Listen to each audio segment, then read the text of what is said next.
I came to Europe in '82 and I heard something like opera, which at the first instance I really didn't like it. What did you like about it? Oh, it's just too many out-of-tune vibrations. And it was a bit shrieky voices and things like that. I just didn't like those sort of things. But later on I thought it's very close to something called Nautanki in India, which is a street theatre, basically. And people take old traditional dramas and they dramatize that way, and they sing, they play music, and it's just like street theatre. So I was very pleased that it's not like unknown tradition to me.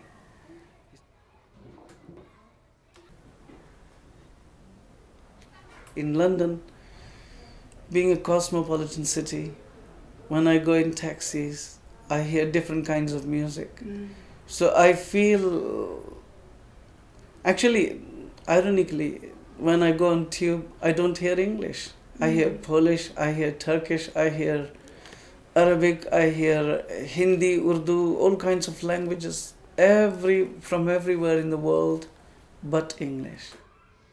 So sometimes I feel, am I really in London?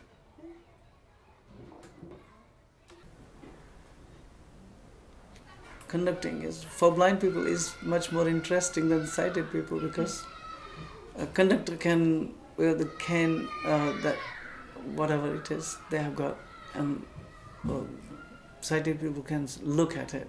Yes. And they find it. But for the blind person, I had xylophone, and I was making different kinds of sound to communicate what I wanted them to do. Tempo, I had to play in the speed, and at the same time I was playing Taisia Kota. So I was doing multiple things since childhood, Yes. without even realizing that I was doing it. Now that was the blind school orchestra, but that was simple compositions because they were Indian melodic compositions. When I came in London, well, before that, when I was in Paris, I met a sitar player, another blind sitar player. But he used to complain that he doesn't have any concerts because he cannot move anywhere, he can't go anywhere. He needs mobility, he needs someone to take him. I said, why it's not possible? I move everywhere. I can go with my white stick anywhere. But he has never been used to it. He has never been given this mobility training, any of this. And I thought, such a great sitar player, he has problem. Lots of blind people will have this kind of problem. Let's have a group. So I thought about it 30 years ago, but things take a long time.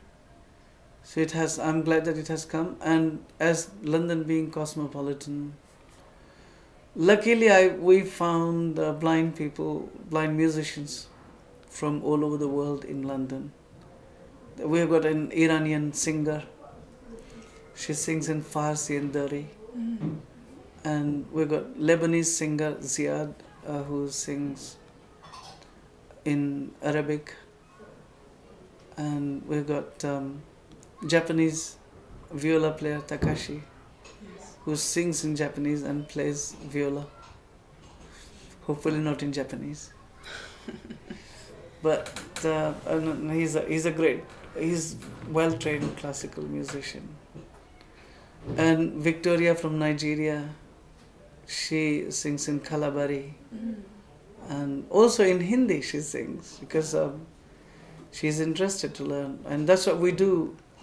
You see, we're not only concentrating on this kind of music, that kind of music. We're also communicating that everybody should learn. So we have learned some Nigerian songs, they have learned some Hindi songs. And Farishte, who is the Iranian singer, she taught me Farsi song and we sing together. And it's fantastic, we learn different language that way. Yes. So we want to go, I always want to go beyond boundaries, beyond barriers. And I wish we could destroy all the passports and we could just wander around free all over the world.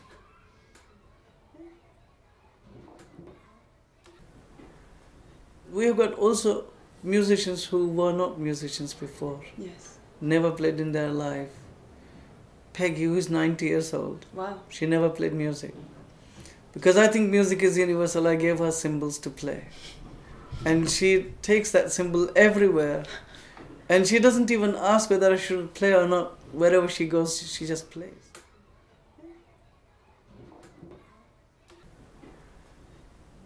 We are learning, and there were classical musicians who said, I can't sing with mic, I have to sing without mic, this and that. I have to do all sorts, you can't sing this way, you can't play this way. And now they are open-minded. Yes. So Inner Vision has done some work towards development of music, open their mind. And I've learned different languages, different culture, because when we meet each other, we also talk about different culture, how it works, and what happens in Nigeria, what happens in Japan, and how it works. And so we learn from each other.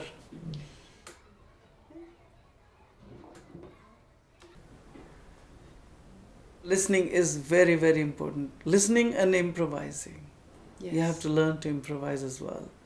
Because if you just learn composition and if you cannot improvise, then you have not discovered on your own what music is within yourself. Yes. Because music is not only in Bach, Mozart and other these composers. Music is also in yourself. And if you cannot improvise, you can't discover.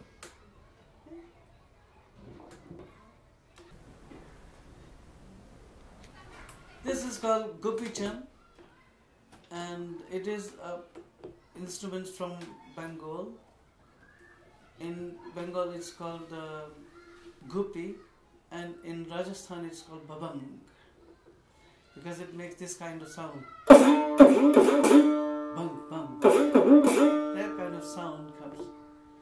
And traditionally it's a fisherman's instrument. So they play on the boat and they sing a song called Baul Giti. And they sing, I'm going to sing a Hindi song, something like that.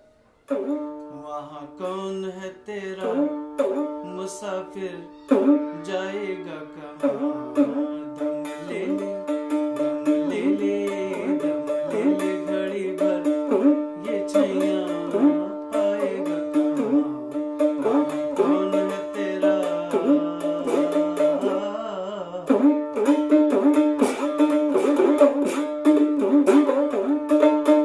कहते हैं ज्ञानी दुनिया है फानी खाई पल छिन खाई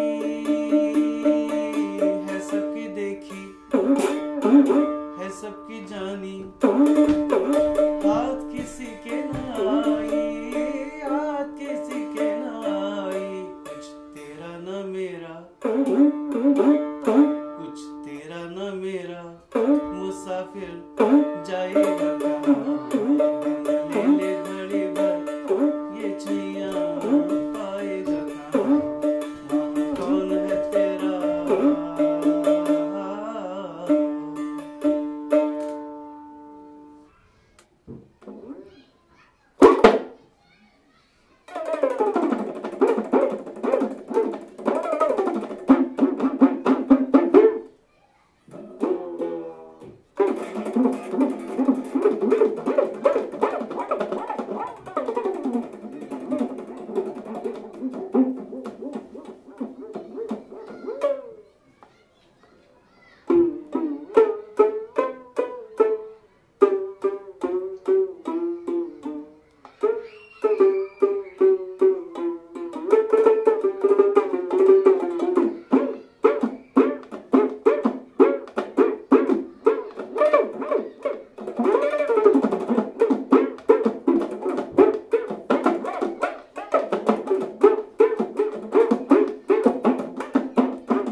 Thank you. Thank you.